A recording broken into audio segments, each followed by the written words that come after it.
10 দিনের রক্তক্ষয়ী সংঘাত সত্ত্বেও অকুতোভয় পারমাণবিক শক্তিধর ইরান মার্কিন রণহুঙ্কার উপেক্ষা করে দীর্ঘস্থায়ী যুদ্ধের চরম প্রস্তুতির ঘোষণা দিয়েছে দেশটি। তাদের এই রণকৌশলের মূল লক্ষ্যই হলো কূটনৈতিক ও সামরিক চাপে ফেলে ট্রাম্পকে শেষ পর্যন্ত রণাঙ্গন থেকে পিছু হটতে বাধ্য করা। 9 মার্চ ইরান থেকে যুক্তরাষ্ট্র ভিত্তিক সংবাদ মাধ্যম সিএনএনকে এক বিশেষ সাক্ষাৎকার দিয়েছেন ইরানের পররাষ্ট্রনীতি বিষয়ক উপদেষ্টা কামাল খারাজি। সেই সাক্ষাৎকারে খারাজি জানিয়েছেন, চলমান সংঘাতের মধ্যে যুক্তরাষ্ট্রের সঙ্গে দীর্ঘস্থায়ী যুদ্ধের জন্য সম্পূর্ণরূপে প্রস্তুত ইরান। একই সঙ্গে দেশটি উপসাগরীয় অঞ্চলের দেশগুলোর ওপর হামলা চালিয়ে যেতে চায়।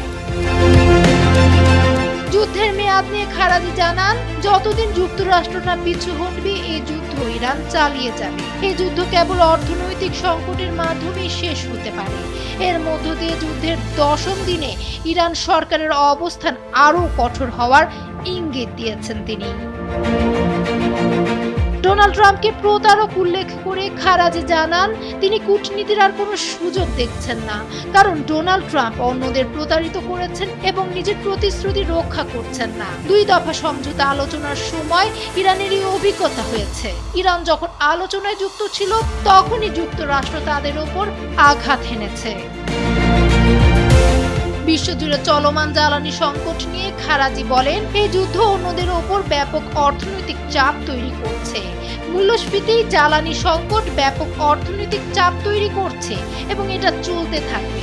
যুদ্ধ চলতে থাকলে চাপের মাত্রা আরও বাড়বে।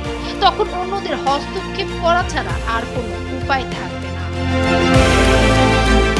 এদিকে ইরানে যুদ্ধ বন্ধ নিয়ে চীন, রাশিয়া ও ফ্রান্স ইরানের সঙ্গে ইতোমধ্যেই যোগাযোগ করেছে।